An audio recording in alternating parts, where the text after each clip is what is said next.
I've always really enjoyed the Omen as a franchise. Even as a kid, I found something about the original trilogy centering around Damien Thorn especially gripping. However, I never had much use for the cheap TV movie sequel, Omen IV: The Awakening, which I'm just going to pretend never existed, or that terrible scene-for-scene remake, which, despite a pretty game cast, didn't come close to recapturing the grisly spirit of Richard Donner's original. As such, I figured that the first Omen would be just another would-be franchise starter, but I gotta give 20th Century Studios and Disney credit. They made one hell of a cool horror flick.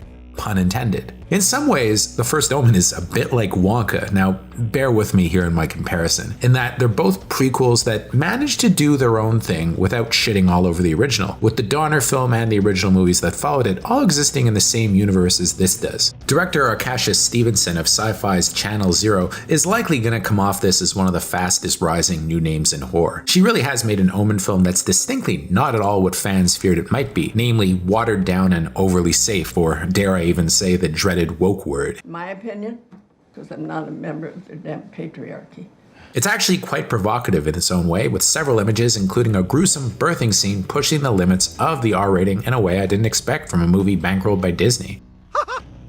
Without giving too much away, the first Omen basically sets up the events that eventually lead to the birth of Damien Thorn. They do so by telling the story of a young would-be nun, played by Nell Taggart-Free, who travels to Rome to work with a seemingly kind priest, played by Bill Nighy, who helped raise her. Once then, people begin dying in grisly Omen-like fashion, with Ralph Innocent's Father Brennan warning her that a child she's helping to care for, Carlita, played by Nicole Saras, is at the center of a vast conspiracy. Now, if you remember your Omen films, you know that Damien always had many devout followers and people that helped him out, and this film does a good job laying the groundwork for a new series of Omen flicks that could theoretically exist alongside the original films. It's helped by the surprisingly gruesome and grim tone that feels right in league with the original trilogy. Nell Taggart-Free makes for a terrific lead, with her having had years of work on Apple TV Plus's Servant to help prep her horror bona fides. Her sister Margaret is a believable lead in the same way that Gregory Peck was in the original, in that both are victims of a vast conspiracy that they have no idea how to fight, with the movie having a very cool moment towards the end that mirrors a particular scene with Peck in the original that I won't share. Notably, Margaret isn't an action hero. She's believably conflicted and vulnerable throughout, and she's well supported by Ralph Innocent, who fills a similar role to what Leo McKern did in the original, with his unhinged stories of a conspiracy in the church being one that Margaret doesn't want to believe, but eventually must. Sonia Braga, who I'll always remember for her villainous henchwoman role in Clint Eastwood's The Rookie, which is a wild, wild movie if you haven't seen it, also has quite a nifty role as one of the nuns in Nighy's church who, wouldn't you know it, just might be up to no good. The film is set in early 1970s Rome, and Stevenson takes a different approach than the people in the similarly themed Immaculate did, in that she doesn't do the predictable thing and ape Dario Argento's style, which is a temptation many horror directors can't seem to resist.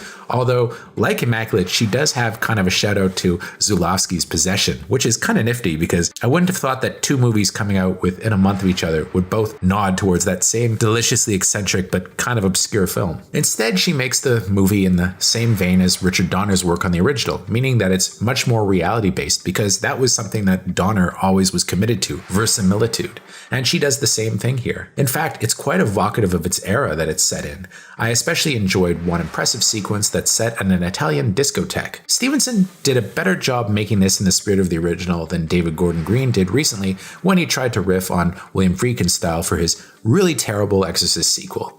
The score, also by Mark Coven of The Lighthouse, is quite good, with it initially seeming a little too subtle until the horror really starts to ramp up and it starts playing with those classic Jerry Goldsmith themes. Once they kick in, oh yeah, it's on. All in all, I was really shocked by how much fun I had with the first Omen. My only complaint is that despite a couple of shocking bits, too much of the gore had that CGI look that's all too common nowadays, and is a trend I really wish horror movies would get away from. Even still, that's a pretty minor complaint, and I have to say that I'm actually interested in seeing where this new Omen franchise might go. It's a worthy follow-up to the original trilogy, and hey, I'm surprised to say that, but glad. I give this a shocking 8 out of 10. I gotta say, between this and Late Night with the Devil, Antichrist movies are kinda hot right now.